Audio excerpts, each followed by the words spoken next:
সাকিবের ১ মিনিট ৩০ সেকেন্ডের তাণ্ডব ঈদুল ফিতরে বরবাদ করে দিয়ে এবার ঈদুল আজহায় তাণ্ডব চালাবেন শাকিব খান। রায়হান রাফির পরিচালনায় মেগাস্টার ব্যস্ত তাণ্ডব সিনেমার শেষ মুহূর্তের কাজ নিয়ে। অবশেষে তাণ্ডব নিয়ে ধ্বংসের ইঙ্গিত দিলেন শাকিব। এই যেন ধ্বংসের সিগন্যাল।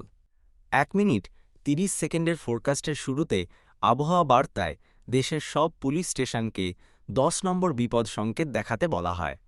সেই সঙ্গে দেশবাসীকে অবস্থান পরিবর্তন না করতে পরামর্শ দেওয়া হয়।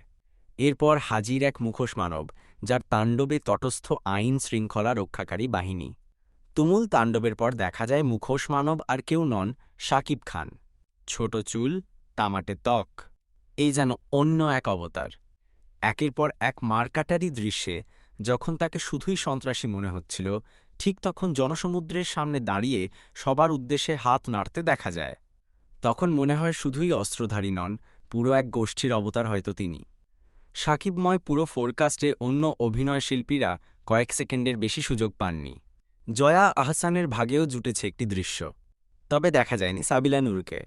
হয় দর্শকের তেষ্টা জিয়ে রাখতেই আড়ালে রাখা হয়েছে অভিনেত্রীকে। এদিকে ফোরকাস্টটি প্রকাশমাত্র সামাজিক মাধ্যমে তাণ্ডব শুরু হয়েছে। মন্তব্যের ঘরে একজন লিখেছেন, এবারও একলাই কাঁপাবে মেগাস্টার শাকিব খান।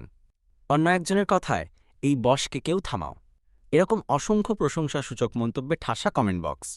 তাতে বোঝাই যাচ্ছে ভক্তদের ১৬ আনা দিতে পেরেছেন শাকিব।